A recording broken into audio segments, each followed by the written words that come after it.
and you're watching Fitness Space.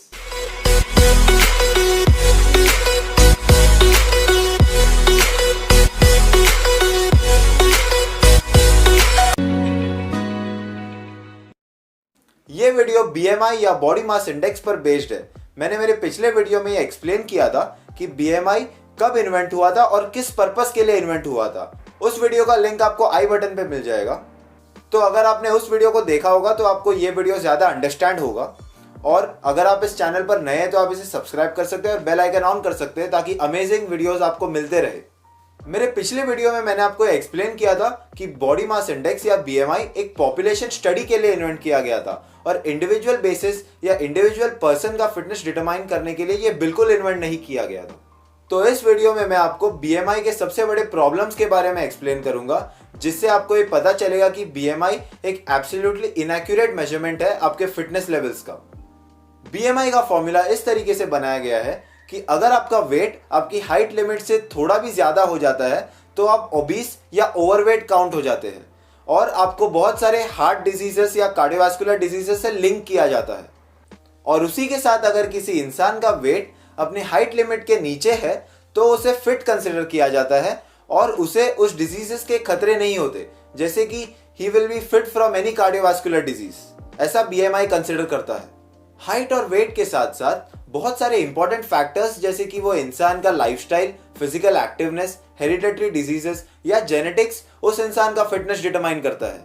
BMI का दूसरा सबसे बड़ा प्रॉब्लम ये है कि ये इंडेक्स लीन बॉडी मास और बॉडी फैट मास के बीच में डिफरेंशिएट नहीं कर पाता। ये सबको पता है कि ज्यादा मसल मास होना और कम से कम बॉडी फैट होना एक पॉजिटिव हेल्थ मार्कर है। इसका मतलब ये है कि जो इंसान के पास मसल मास ज्यादा है और बॉडी फैट कम है उसे ज्यादा फिट और हेल्दी माना जाता है। लेकिन BMI तो बॉडी फैट और मसल मास को कंसिडर ही नहीं करता। उसे सिर्फ इंसान का वेट और हाइट कंसिडर करना होता है उसकी फिटनेस लेवल जानने के लिए। इसका मतलब अगर आप एक तरफ एक 90 kg 6 फीट के एक बॉडी बिल्डर को कंसिडर करते हैं और दूसरी तरफ सेम 90 kg और 6 फीट के एक मोटे इंसान को कंसिडर करते हैं, BMI में ये दोनों ओवरवेट है, लेकिन आप सबको पता है कि वो बॉडी बिल्डर का मसल मास ज्यादा है और फैट कम है, इसलिए वो इस ओबीस इंडिविजुअल से 110% ज्यादा फिट है। इस बॉडी बिल्डर का वेट उसके मसल मास के वजह से इंक्रीज हुआ है, लेकिन दूसरी तरफ इस मोटे इंडिविजुअल का वेट उसके फैट के वजह से इंक्रीज हुआ है। ये दोनों में एक बहुत बड़ा डिफरेंस है मसल का और फैट का, लेकिन BMI ये डिफरेंस को कंसिडर ही नहीं करता। BMI सिर्फ इन दोनों के वेट और हाइट को मेजर करके इनका फिटनेस लेवल डिटरमाइन कर लेता है और BMI इन दोनों इंडिविजुअल्स को अनफिट या ओबीस डिक्लेयर कर देता है। इसका सबसे बेस्ट एग्जांपल मैं आपको देना चाहूंगा कि आप मेरे इन दोनों फोटोज को ऑब्जर्व कीजिए।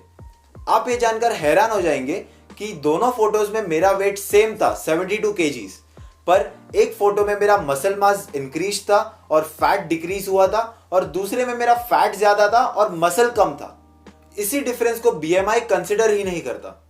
ऐसे बहुत सारे और फैक्टर्स जैसे कि हेरिडिटरी इश्यूज, जेनेटिक्स या लाइफस्टाइल को भी BMI कंसिडर नहीं करता, जो एक इंसान के फिटनेस में बहुत इंपॉर्टेंट रोल प्ले करते हैं। इसी रीजंस की वजह से BMI एक एब्सोल्युटली इनएक्यूरेट और यूजलेस मेजर है आपके फिटनेस लेवल्स को जज करने का। और ये वर्ल्ड वाइड रिसर्च स्टडीज ने मल्टीपल टाइम्स प्रूव करने के बाद भी लोग इस BMI को कैलकुलेट कर रहे हैं अपनी फिटनेस लेवल्स जानने के लिए और इसे फॉलो कर रहे हैं। मैं आपको सिर्फ ये कहना चाहता हूँ कि आप आपके वेट से आपकी फिटनेस को जज मत कीजिए। ऐसे बहुत सारे प्रैक्टिकल फैक्टर्स हैं जो आपकी फिटनेस को डिटरमाइन करते हैं, लेकिन इस BMI जैसे कैलकुलेशंस में आप प्लीज अपना टाइम और एफर्ट्स वेस्ट मत कीजिए। आई होप आपको ये वीडियो अच्छा लगा होगा, कुछ इन्फॉर्मेटिव लगा होगा। अगर आपको ये वीडियो अच्छा लगा तो इसे लाइक कर सकते हैं, मेरे चैनल को सब्सक्राइब कर सकते हैं। And for more amazing fitness videos keep watching fitness space.